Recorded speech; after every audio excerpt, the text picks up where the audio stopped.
ಇಲ್ಲಿ ಹೆಣ ಹೂತಿದ್ದೆ ಅಲ್ಲಿ ಹೆಣ ಹೂತಿದ್ದೆ ಅಂತ ಹೇಳ್ತಾ ಇರೋ ಅನಾಮಧೇಯ ವ್ಯಕ್ತಿ ಮುಖ್ಯಮಂತ್ರಿ ಮನೆಯನ್ನು ತೋರಿಸ್ತಾನೆ. ಹಿಂದೂ ಜನಗಳನ್ನ ಸರ್ಕಾರ ತಾತ್ಸಾರ ಮಾಡ್ತಾ ಇದೆ ಎಂದು ಮಾಜಿ ಸಚಿವ ಕೆಎಸ್ ಈಶ್ವರಪ್ಪ ಗುಡುಗಿದ್ದಾರೆ. ಉಳಿಸಿ ಉಳಿಸಿ ಧರ್ಮಸ್ಥಳ ಉಳಿಸಿ ಎಂದು ಶಿವಮೊಗ್ಗ ನಗರದಲ್ಲಿ ಹಿಂದೂ ಪರ ಸಂಘಟನೆಗಳು ಪ್ರತಿಭಟನೆ ನಡೆಸಿದವು. ಮಾಜಿ ಸಚಿವ ಕೆಎಸ್ ಈಶ್ವರಪ್ಪ, ಕೆಇ ಕಾಂತೇಶ್, ಎಸ್ ದತ್ತಾತ್ರಿ ಸೇರಿದಂತೆ ಹಲವಾರು ಮುಖಂಡರು ಪ್ರತಿಭಟನಾ ಮೆರವಣಿಗೆಯಲ್ಲಿ ಪಾಲ್ಗೊಂಡರು. ಈ ವೇಳೆ ಮಾತನಾಡಿದ ಮಾಜಿ ಸಚಿವ ಕೆಎಸ್ ಈಶ್ವರಪ್ಪ, ಅನಾಮಧೇಯ ವ್ಯಕ್ತಿ ಹೇಳಿಕೆ ಇಟ್ಕೊಂಡು ಎಸ್ಐಟಿ ತನಿಖೆಗೆ ಅವಕಾಶ ನೀಡಿರುವುದು ಸರಿಯಲ್ಲ. ವೀರೇಂದ್ರ ಹೆಗ್ಗಡೆ ಮತ್ತು ಧರ್ಮಸ್ಥಳದ ವಿರುದ್ಧವಾಗಿ ಅಪಪ್ರಚಾರ ಮಾಡಲಾಗ್ತಿದೆ. ಇದನ್ನು ಹಿಂದೂಗಳು ಸಹಿಸೋದಿಲ್ಲ ಎಂದು ವಾಗ್ದಾಳಿ ನಡೆಸಿದರು. ಈಗ ಈ ಜಾಥಾಕ್ಕೆ ಆಗಮಿಸಿರುವಂತಹ ಎಲ್ಲ ಪ್ರಮುಖರನ್ನ ಪ್ರೀತಿಪೂರ್ವಕವಾಗಿ ನಾವು ಸ್ವಾಗತಿಸಿಗಳಿಗೂ ಹಾಗೂ ಕಾಂತಾಣ್ಣವರಿಗೆ ಎಲ್ಲ ನಮ್ಮ ಧರ್ಮಸ್ಥಳದ ಮಂಜುನಾಥ ಸ್ವಾಮಿಯ ಭಕ್ತಾದಿಗಳಿಗೂ ಕಳಿಸ್ಕೊಂಡಿದ್ದೇವೆ. ಯಾರು ಸಹ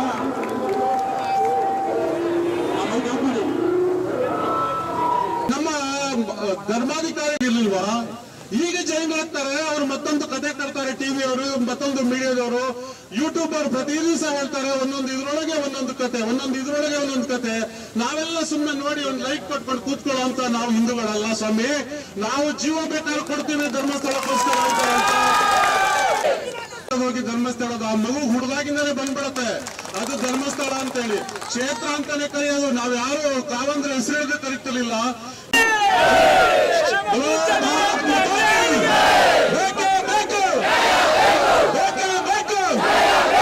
ಎಲ್ಲಿವರೆಗೆ ಹೋರಾಟ,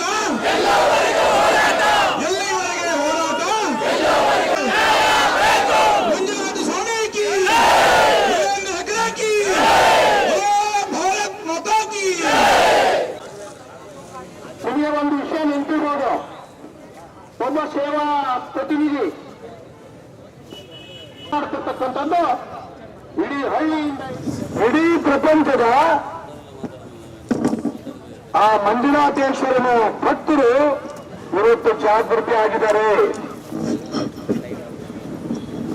ನೀವೇನಾದ್ರೂ ಕೂಡ ರಾಜ್ಯ ಸರ್ಕಾರ ಏನಾದ್ರೂ ಕೂಡ ಆ ಧರ್ಮಸ್ಥಳ ಮಂಜುನಾಥೇಶ್ವರನ ದೇವಸ್ಥಾನವನ್ನ ಸರ್ಕಾರದ ವಶಕ್ಕೆ ತಗೊಂಡ್ರೆ ಅವತ್ತ ಈ ಸರ್ಕಾರ ಇರಲ್ಲ. ಈ ಎಚ್ಚರಿಕೆ ಕೊಡಕ್ಕೆ ಇಷ್ಟಪಡ್ತಾನೆ. ಹಿಂದೂ ಸಮಾಜ ಸುಮ್ಮನೆ ಕೊಡುವಂತ ಸಮಾಜ ಅಲ್ಲ. ಯಾರೋ ಒಬ್ಬ ಅನಾಮಿಕ ಯಾರು ಏನು, ಅವ್ರ ಅಪ್ಪ ಯಾರು, ಅಮ್ಮ ಯಾರು, ಭಗವಂತನಿಗೆ ಗೊತ್ತು. ಅವನು ತೋರಿಸ್ದೆಲ್ಲ ಹೋಗಲ್ಲ ಅಗಿತಾ ಇದ್ದಾರೆ. ನಾನು ಕೂಡ ಈ SIT ಅಧಿಕಾರಿಗಳ ಸಂದರ್ಭದಲ್ಲಿ ನಾನು ಅಭಿನಂದನೆ ಸಲ್ಲಿಸಕ್ಕೆ ಇಷ್ಟಪಡ್ತೇನೆ. ಬಹಳ ಶಾಂತವಾಗಿ ಪ್ರಾಮಾಣಿಕವಾಗಿ ಅವ್ರು ತನಿಖೆ ನಡೆಸ್ತಾ ಇದ್ದಾರೆ. ಅವ್ರು ತೋರಿಸಿದ ಕಡೆ ಎಲ್ಲ ಹೋಗ್ತಾ ಇದ್ದಾರೆ. ಹಾಗಾಗಿ ಅವ್ರು ಅನ್ಕೊಂಡಿದ್ರು, ಎಡಪಂಥಿಯವರು ಅನ್ಕೊಂಡಿದ್ರು ಇದಾಗೋ ಕೆಲಸ ಅಲ್ಲ, ಗಲಾಟೆ ಎಬ್ಬಿಸ್ಬಿಟ್ಟು SIT ಡಿಸೈನ್ ಮಾಡಿ ಆ ಒಂದು ಧರ್ಮಸ್ಥಳ ದೇವಸ್ಥಾನದ ಸರ್ಕಾರದ ವಶಕ್ಕೆ ತಗೋಬೇಕು ಅಂತ ಭ್ರಮೆಯಲ್ಲಿದ್ರು. ವೀರೇಂದ್ರ ಹೆಗ್ಗಡೆ ಅವರು ಸಾಮಾನ್ಯ ಕೆಲಸ ಮಾಡ್ತಾ ಇಲ್ಲ. 25 ಲಕ್ಷಕ್ಕೂ ಹೆಣ್ಮಕ್ಕಳಿಗೆ ಸಾಲ ಸೋಲ ಕೊಟ್ಟು ಉದ್ಯೋಗವನ್ನು ಕೊಟ್ಟಂತ ಮಹಾತ್ಮ ವೀರೇಂದ್ರ ಹೆಗ್ಗಡೆ.